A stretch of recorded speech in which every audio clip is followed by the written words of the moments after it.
go now to Prudence Robertson, host of EWTN Pro-Life Weekly. Prudence, give us more background on today's Supreme Court announcement.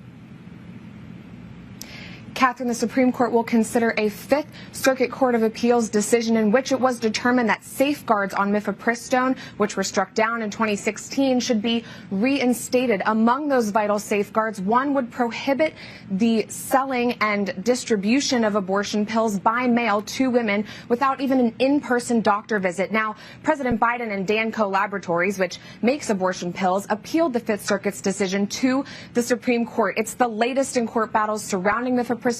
And until the Supreme Court weighs in, these deadly drugs remain available by mail. And the decision in this case come June or July, Catherine, could have far-reaching implications given that chemical abortions make up for more than half of all abortions currently happening nationwide. And as a reminder, mifepristone is the first pill in a two-pill chemical abortion regimen. Mifepristone blocks the naturally occurring hormone progesterone, which babies need in the womb to survive. So essentially, mifepristone starves children in the womb to death. We'll continue to track this case very closely. Back to you. We turn now to Eric Baptist, senior counsel with Alliance Defending Freedom, who represents the pro-life plaintiffs in this case. Eric, thank you for joining us. How significant is it that the Supreme Court is taking up this case, and what are the potential outcomes of it?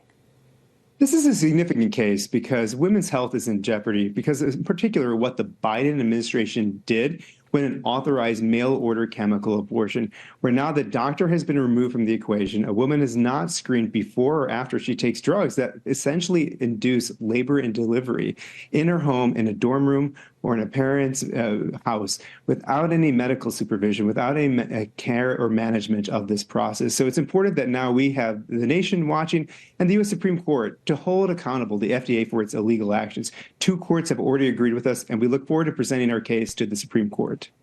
The White House says the Food and Drug Administration was correct in saying mifepristone is safe and effective.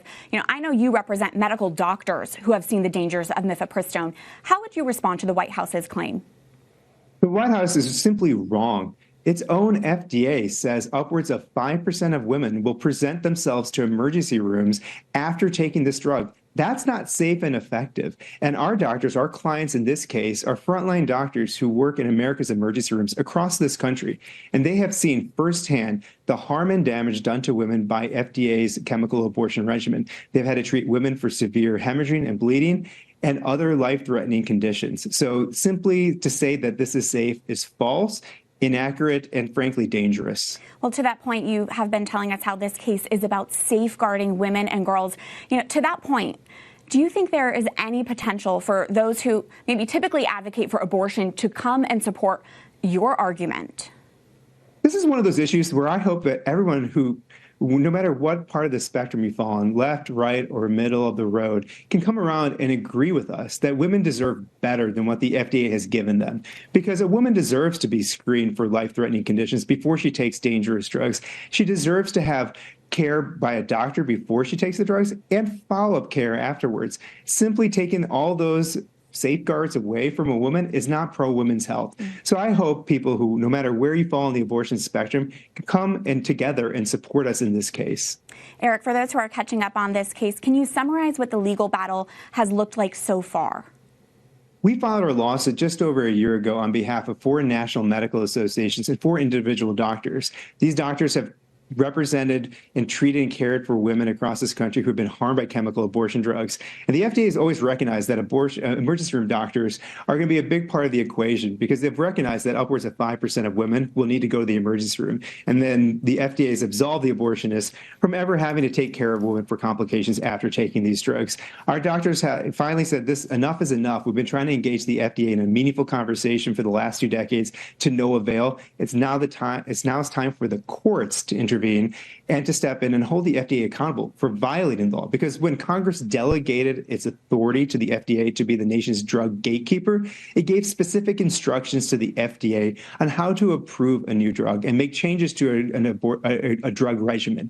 And the FDA failed to follow those directions from Congress, and that's where the courts step in to hold the FDA accountable, like any other federal agency in this city, accountable for failing to follow the law in congressional direction. Eric, do you have any quick thoughts on what you're expecting from the Supreme Court given today's legal landscape? We expect a relatively quick turnaround in terms of we have to file briefs, we're going to have oral argument in some part of next year, and a decision by the summer. So things are going to move relatively quickly. But we look forward to engaging the Supreme Court and the American public about our case and talking about what the FDA has done to harm women's health. So we look forward to continuing this conversation across this country and in America's Supreme Court room. Eric Baptist with Alliance Defending Freedom. Thank you. Thank you.